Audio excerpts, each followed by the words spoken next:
Ouça com atenção o grande pregador Charles Spurgeon falando sobre essa diferenciação entre eleição e predestinação. Atente para isso.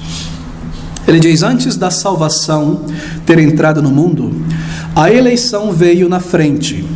E o trabalho da eleição, vindo antes da salvação, foi o de marcar as casas onde a salvação seria enviada e os corações nos quais o tesouro da vida eterna seria depositado. Eleição olha por sobre toda a raça humana, desde Adão até o último.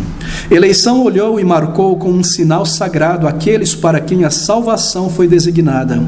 Eleição foi por todos os cantos do mundo pecador, de Jerusalém, a Judéia até os confins da terra, e em todas as épocas. Então, uma vez que a eleição fez isso, veio na sequência a predestinação. Enquanto que a eleição marcou as casas para onde deveria viajar a salvação, a predestinação mapeou o caminho e as ruas onde a salvação deveria viajar e percorrer até chegar àquela casa. Predestinação ordenou cada passo do grande exército da salvação. Eleição marcou aqueles a quem salvação seria enviada. Predestinação determinou e ordenou o dia e o momento em que o pecador seria trazido a Cristo, a maneira que ele seria salvo, os meios que deveriam ser aplicados para levar o pecador à contrição. Predestinação marcou a hora, o lugar, o momento exato quando o Espírito Santo de Deus deveria despertar o morto e acordá-lo para a sua condição de pecador. E quando o perdão e a paz seria dada a ele pelo sangue de Jesus. Predestinação marcou o caminho tão completamente que salvação jamais sai do caminho e nenhum passo fora é dado e nunca perde a estrada em direção à casa marcada pela eleição para a salvação. Tremendo, não é?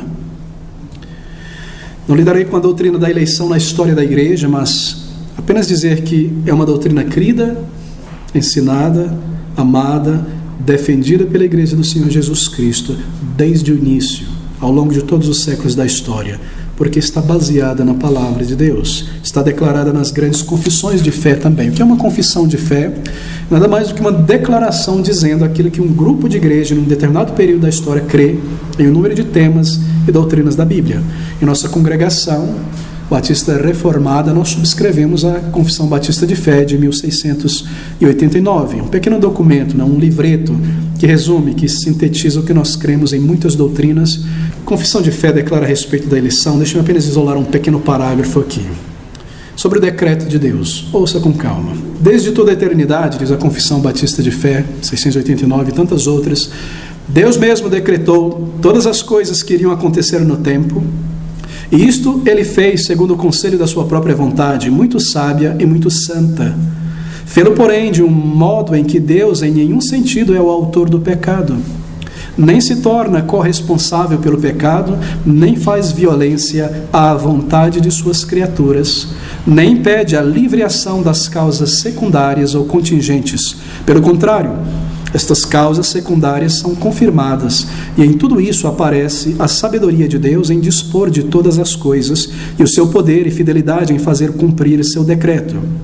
Pelo decreto e pela manifestação da glória de Deus, alguns homens e alguns anjos são predestinados ou pré-ordenados para a vida eterna através de Jesus Cristo, para louvor da sua graça e glória.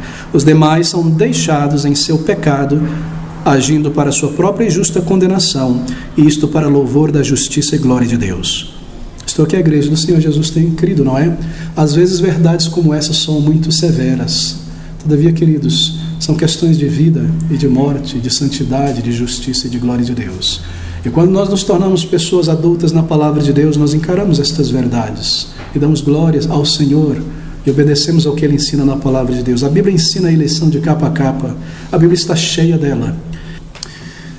E se você me perguntasse como é possível, então, um pecador como eu ser feito justo, um injusto como eu ser justificado, a resposta é porque eu fui eleito.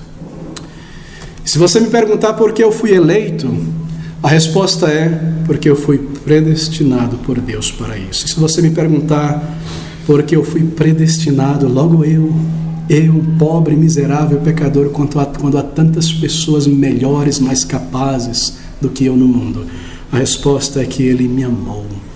E se você me perguntar por que Ele me amou, então, querido amigo, eu não tenho resposta. Mas eu me contento com a palavra de Deus em Lucas 12:32. Porque foi do agrado do Pai fazer assim.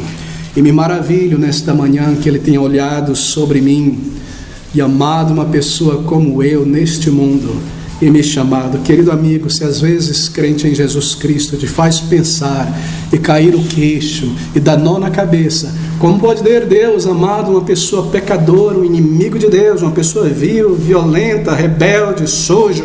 Como Ele pode ter colocado seu amor sobre um pedaço de sujeira imunda como essa? Ele estaria amando o pecado e coadunando com o pecado. Querido amigo, a resposta é essa. Ele viu aquilo que Ele realizaria em minha vida. Ele colocou seus olhos, o seu amor no produto final, limpo, transformado, salvo. Ele viu aquilo que Ele faria e Ele amou o resultado da sua obra e Ele salvou. Foi assim que Ele amou. Ele viu o produto e o fruto do seu trabalho e Ele amou este fruto. Ele pôs o seu amor sobre a sua obra que Ele realizaria em nós. Nestas palavras, porque os que dantes conheceu também os predestinou para serem conformes à imagem de seu Filho. Ele viu a imagem de seu Filho nelas, salvos, limpos, transformados, a fim de que Ele, Jesus, a glória dada a Ele, seja o primogênito entre muitos irmãos, e os que predestinou a estes também chamou na eternidade, e aos que chamou a estes também justificou no tempo, dando os méritos de Cristo, e aos que justificou a estes também glorificou. Ele fala sobre a eternidade, a salvação concluída na eternidade, de eternidade a eternidade, por causa de Cristo Jesus.